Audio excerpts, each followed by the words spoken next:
Hi everyone, I hope you're okay, and I hope that the videos we keep uploading are helping you out. On this video, guys, we will be introducing Doppler effect. Doppler effect is one of the easiest topics and the shortest topics in physical sciences.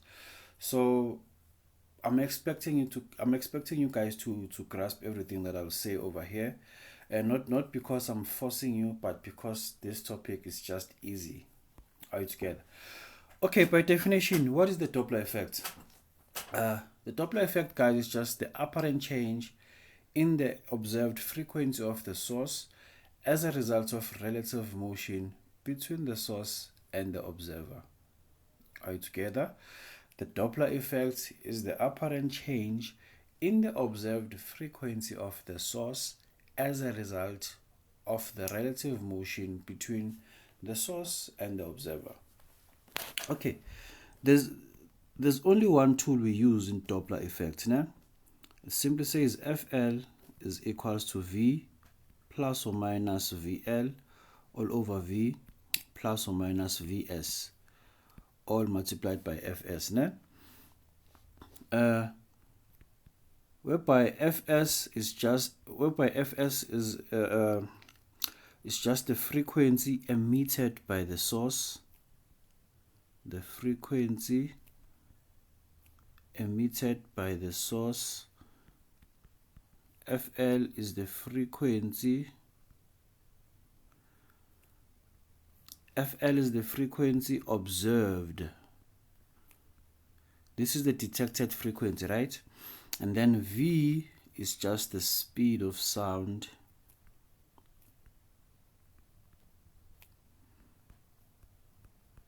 In air. And 99% of the time we will be given this value. And if you're not given that value, there's a higher chance that you have to calculate it on your own. But it's not difficult, guys, because you will be given each and every property that you might need to calculate that. And then Vs is just the speed of the source, and then VL is the speed of the listener, or you can say the speed of the observer.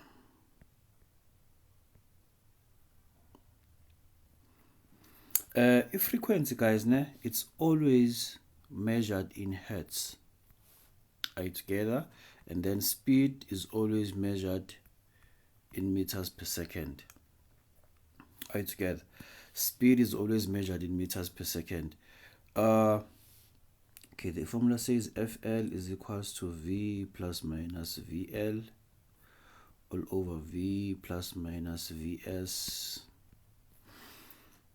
Okay, now, guys, I want you to tell you about the relationship between the frequency and the wavelength. Please note that, guys, the definition simply says that this is the observed is the apparent change in the observed frequency of the source as a result of relative motion between the source and the observer. Are you together? So since we are detecting the frequency, or we are detecting the frequency, and the frequency measures the sound waves emitted by the source. Are you together? So now I want to show you the relationship between frequency and the wavelength. Are you together? There is an equation we use to calculate the speed of sound. If you know the frequency and the wavelength, and this can give us the speed of sound in air. Are you together? And please note that frequency is then equals to the speed of sound all over wavelength, which simply means that these two things, frequency is inversely proportional to wavelength. If the frequency is high, I'm expecting the wavelength to be low, and obviously vice versa. If the frequency is low, I'm expecting the wavelength to be high. Are you together? The other equation we use to calculate frequency is the one that says, let me write it in blue, is the one that says frequency is just 1 over t. Are you together? This t just represents the period it takes for a single wave to be completed. Are you together? So, and t is always measured in seconds. Are you together? That t represents the period in which it takes for a wave to finish. Okay, we have two scenarios, guys, whenever we deal with calculations when it comes to Doppler effect. It's either we have the motion, a towards motion, or an away motion. Are you together? Towards or away. It can be you can have a stationary source moving towards a stationary. You can have a stationary source and then have a listener which is moving towards a stationary source, or you can have a stationary listener and a source moving towards a stationary listener. Are you together? If ever, guys, you are dealing with towards movement, I don't care whether the listener is the one is moving or the source is the one that is moving. Please note that the frequency detected by the listener will always be greater than the frequency emitted by the source. Are you together? The frequency detected by the listener will always be greater than the frequency emitted by the source. And the wavelength detected by the listener will forever be less than the wavelength emitted by the source. That's if we are dealing with the towards movement. Okay, let's just write everything with regards to the towards movement. The formula that we'll use, it simply says FL is equals to V plus VL all over V minus VS all multiplied by the frequency of the source. Remember that, guys, the original equation has plus or minus. So since we know that over here we are dealing with towards, that means at the top we'll have a plus, at the bottom we'll simply have a minus. Are you together? And it will obviously be vice versa whenever we deal with the away motion. Okay. Remember that, guys, I told you that you can have a stationary listener or a stationary source moving. You can have a stationary listener or a stationary source. Let's say we have a stationary listener. Stationary listener. Okay, if you have a stationary listener, guys, it simply means that VL over there will be equals to 0. And hence we will be left with FL is equals to V all over V minus Vs. Multiply this by the frequency of the source. Are you together? We will just use this equation if we are told that our listener is stationary and the source is the one which is moving towards a stationary listener. But sometimes we can have a stationary source. You can have a stationary source. For the stationary source, guys, it simply means that now the listener is the one which is moving towards the stationary source. It simply means that there, my velocity over there, the velocity of the source will be equals to 0, and hence I'll just be left with FL is equals to V plus VL all over V multiplied by Fs. Whenever they tell you that a listener is moving towards a stationary source, this is the equation that you should use to calculate whatever property you want. Are you together? So that's how we deal with any movement, which is any towards movement. Either we have a stationary listener or a stationary source, and this is how we manipulate the equation. Now let's go to the away movement. The first thing I need you to know about the away movement is that the frequency detected by the listener will always be less than the frequency emitted by the source. Are we together? and hence the wavelength detected by the listener will be greater than the wavelength emitted by the source. And the formula that we use, it simply says FL is equals to V minus VL all over V plus Vs all multiplied by the frequency of the source. Over here, guys, you have two scenarios as well. Yeah? Over here, you also have two scenarios. You have a stationary source,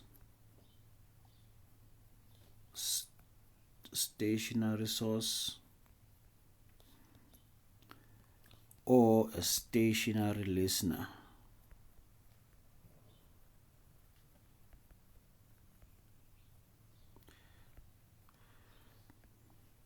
Okay, whenever they say to you that your source is stationary, it simply means that the listener is the one which is moving away from the stationary source. We will simply say FL is equals to V minus VL all over V multiplied by the frequency of the source. Remember that, guys, they said that the source is stationary, which simply means the speed of the source will be 0. Are you together? Whenever they tell you that a listener is moving away from a stationary source, this is how you manipulate your equation. Yeah? And then whenever they tell you that the source is the one which is moving away from a stationary listener, you'll simply say FL is equals to, you'll have V at the top. Why? Because the velocity of the listener will be 0 because it is stationary. At the bottom, you'll simply have V plus Vs all over Fs. This is how, guys, you manipulate your Doppler effect equation. Are you together? The first thing you need to ask yourself is that, okay, what's happening here? Is it a towards motion or an away motion? If it's a towards motion, the first thing that should click into your mind is that the frequency observed should be greater than the frequency of the source. Are you together? And hence then you can go and manipulate your equations. Are you together? If the listener is stationary, we use this one. If the source is stationary, we use that one. Yeah? And then if they tell you that the relative motion between the source and the listener is an away motion, we focus here. The first thing that should come into your mind is that the frequency observed must be less than the frequency emitted. Are you together? And then if they tell you that the listener is the one which is moving away from the source, we choose this one. If they tell us that the source is the one moving away from the stationary listener, we use that one. That's how, guys, we calculate in Doppler effect. You know? Let's do a few examples so that this thing will make sense. Let's do a few examples. We are told that a stationary ambulance emits the wavelength at a frequency of 500 Hertz. Are you together? A boy inside a car moving at a constant speed of 30 meters per second towards the ambulance detects the sound waves emitted by the ambulance. If the speed of sound in air is 340 meters per second, they want us to calculate the frequency observed by the boy and then the wavelength observed by the boy as well. Né? Okay, firstly, they told us that the frequency observed, a stationary ambulance emits sound waves. Né? The ambulance is stationary. It simply means that the velocity of our source, which is the ambulance, is 0 meters per second. Remember that, guys, the ambulance is our source. Why? Because it's the one that emits these sound waves. And then the frequency emitted by the ambulance, that's just 500 Hertz. The velocity of the listener, the boy is inside the car. Are you together? So the boy is also moving with the velocity of the car, which is 30 meters per second. And the frequency observed by the boy, that's what you are looking for, the speed of sound, we are given it as equals to 340 meters per second. Alright, together. And then all we have to do now is to just calculate, guys. We are told that the car is moving towards a stationary ambulance. Are you together? Firstly, I know that the frequency observed must be greater than the frequency emitted. Are you together? But since the listener is the one moving towards a stationary source, I'll simply have V plus VL all over V there, multiplied by Fs. The speed of sound is just 340. The speed of the boy, that's 30 over 340, all multiplied by 500. What will I get? 340 plus 30. Please use brackets, multiplied by 3 over 340, man. This will give me an observed frequency of 544.12 hertz. Are you together? Number one. Secondly, they want me to calculate the wavelength observed by the boy. Remember that, guys, for us to find wavelength, we must always use the formula that says V is equals to F multiplied by lambda. Lambda just represents our wavelength, and wavelength is always measured in meters. So the speed of sound is just 340. The frequency observed, that's 544.12 multiplied by wavelength. So wavelength is basically 340 divided by 544.12. 340 divided by 544.12. This will give us 0.62 meters. That's our wavelength over there. Okay. Now we are told that a moving train emits sound waves of 0.85 meters. A person standing on a platform detects the sound wave of 0.8 meters. The speed of sound in air is 340. Firstly, they're asking us that, is the train moving away or towards the person?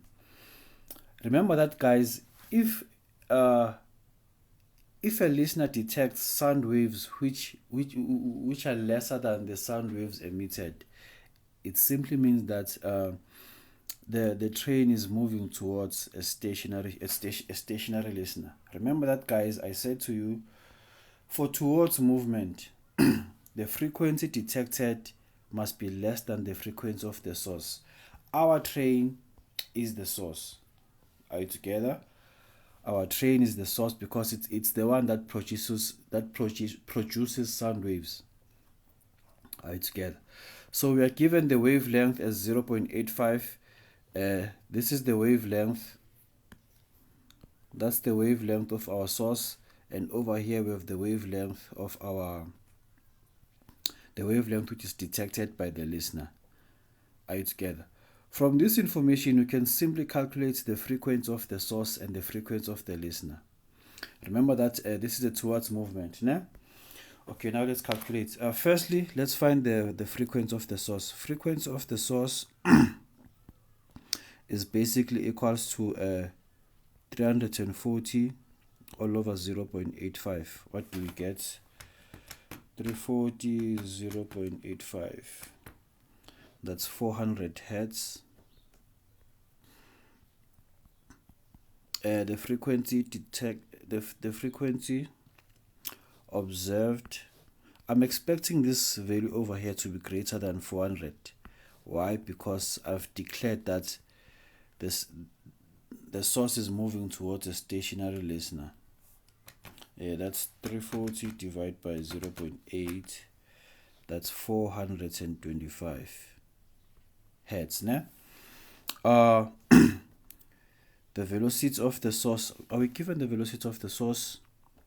Or that's what you're looking for.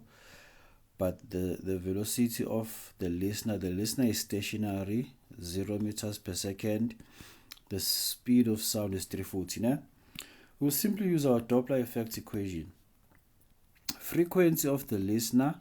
Remember that, guys, now the source is moving towards a stationary listener. So I'll simply have a V over there, and then a V minus Vs at the bottom. The frequency of the listener is basically equals to 425. And then I have 340 all over 340 minus Vs.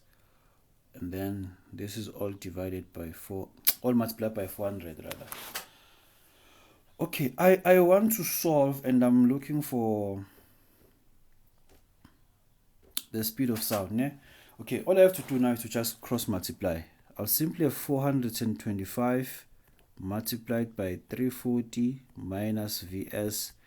This is equals to 340 multiplied by 400.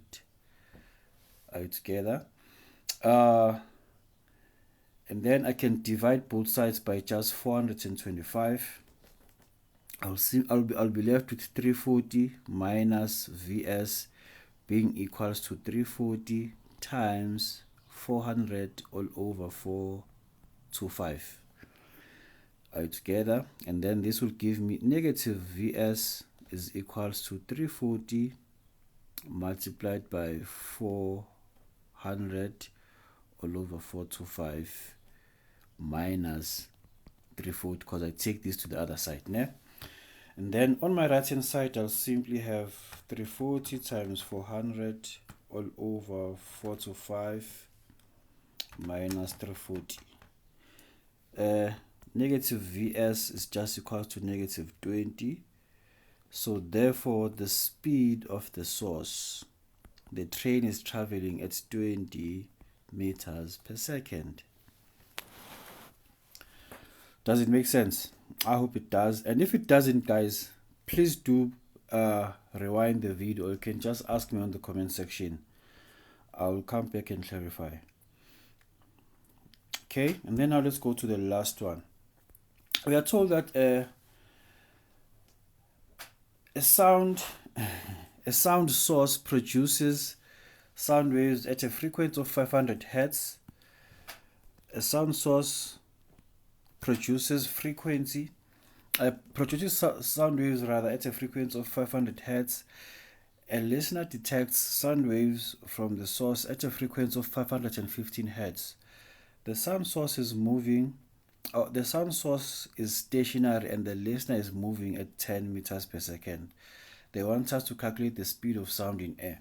Okay. The frequency of our source is 500 hertz, but the frequency detected by the listener, that's 515 hertz. The first thing that you should know is that it simply means that the listener is moving towards the stationary source. Why am I saying that? Because the frequency detected is greater than the one which was emitted by the sound, by the sound source. Are you together? Okay, and then the velocity of the source, our source is stationary, and then the listener is moving at 10 meters per second. We are looking for the speed of sound in the medium or in air. Remember that, guys, I just declared that the source is the one which is moving towards, rather the listener is the one which is moving towards a stationary source, right? So it simply means that I'll say frequency of the listener is equal to the speed of sound plus the speed of the listener all over the speed of sound multiplied by the frequency of the source. That's 515, and then I'll have V plus 10 all over V. I have 500 over there. Né? I can simply cross multiply. That means I'll have 515 V, and then I'll have V plus 10. This multiplies the 500. Then I have 515 V, 500 V plus 500 times 10. That's 5,000. Whenever I take the 500 to the other side, I'll have 515 V minus 500 V is equals to 5,000. I'll be left with 15 V. Then the speed of sound will be 5,000 divided by 15. It's a huge number. That's 333.33 meters per second. That's how, guys, you're supposed to deal with Doppler effect. It's very straightforward, and I really hope that, guys, you are getting helped over here. If there are things you're not sure about, please do ask on the comment section, or send me an email, or you can WhatsApp me.